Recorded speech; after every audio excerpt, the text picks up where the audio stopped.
And I thought if you could maybe perhaps give me some insight into that, all these different shifts of getting closer to source, which is what I'm trying to do, as other people are.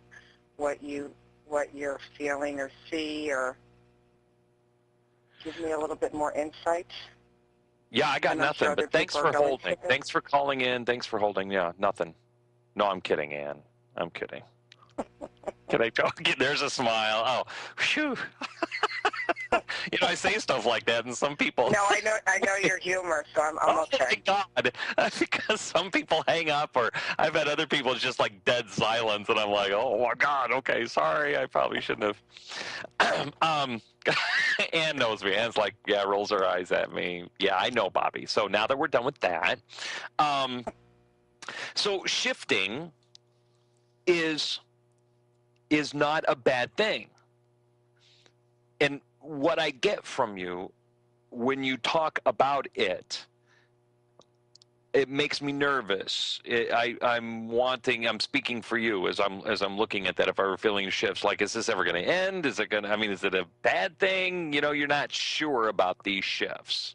Instead of, No, I'm not thinking that it's negative. I'm not thinking that it's negative. No, I'm just saying negative. wondering. Like these I'm just saying there's not a surety about these shifts. In other words, you're hoping. I mean, is this taking me somewhere? What do these shifts mean? And you know what I mean? There's like a lot of trying to figure it out. Do you see what I mean? Like, it's not negative. Yeah. I don't feel bad about the shifts, but I don't feel neutral about the shifts either.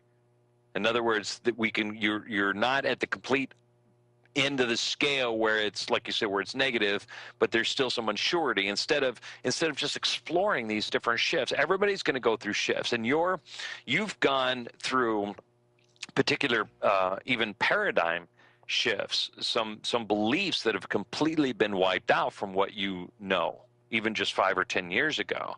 And so all of this is obviously going somewhere.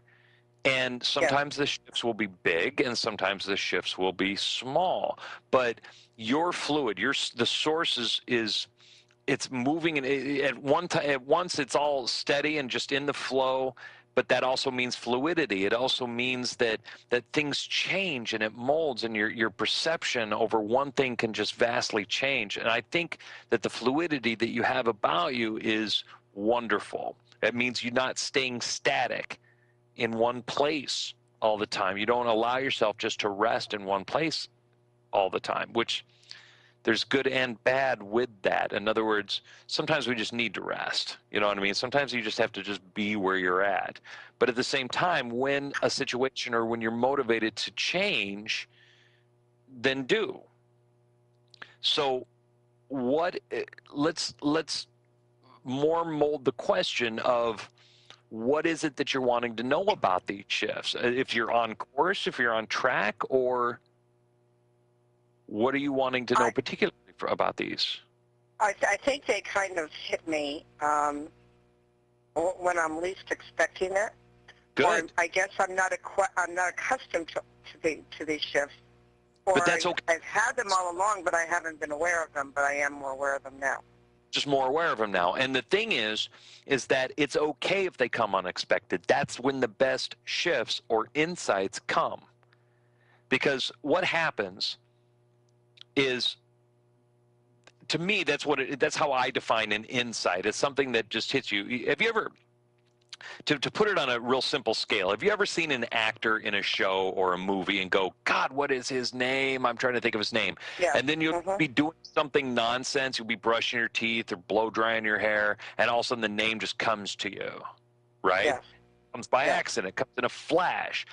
That's how insights, or that's how a shift or something comes to you. You just look at something, or you just, sometimes I'll be sitting in my living room for an hour or so, not really doing anything in particular, and then it's time to go pick up my little girl up the street at school. She just goes to school up the street, and I go outside and start walking up to go get her, and it's a huge change of atmosphere, and all of a sudden I'll have an insight about something. So they do come unexpectedly, quite by accident. And the phrase that I love that I've come across is that those insights happen quite by accident, but the more that you get into source, the more that you tune into your own vibration, it makes you more accident prone. So these insights accident prone. In other words, the insights come by accident, and if you want more accidents, become accident prone and get more into your vibration, is what I'm saying. It's just a cute little saying. Yeah. I thought it was a cute little saying. Could be totally wrong. But it so that's good. That's a good thing. Just experience what you are. I think that you have, the phrase buckle your seatbelt and hang on has really fit for you. Skyrocketed just the past year and a half. I think that so many things have changed, or so many insights, or like you say, the shifts that have taken place, and you're just on this forever. You're just going. I don't feel anything, again, not negative, because I know you're not looking at the negative parts of it, but all of it seems to be right in line with what's happening. You are getting more close to source, being there all the time, rather. We're never far away from source. Source is always right there. We just become less conscious of it. We just become, it becomes more obscure from us. And you're just getting to notice it more consciously now, which is great. Now you can direct your thinking. That's where creation happens. So now, when you're thinking about something negative, or you're not thinking along the lines that you would like to or that you enjoy, you can immediately turn your focus and attention on source, because you know it's there and you're becoming more conscious of it. So now what you do is more of a conscious decision. That's what they mean by deliberate creation. You're choosing what to think about and what to focus about. Most of us just do it haphazardly. We just kind of go through and lull in our day, and things just kind of happen to us, and we think we're a victim of that, instead of deliberately choosing to think and focus on what we do. And now you're in a position to do that. Now you have a choice. Before, sometimes it seems like we don't have a choice, but now you've set yourself up to where now you have a choice. I can either just kind of let the day just go however it's going to go, or I can choose to get into that vibration. That's a brilliant place to be in. That's where creation happens.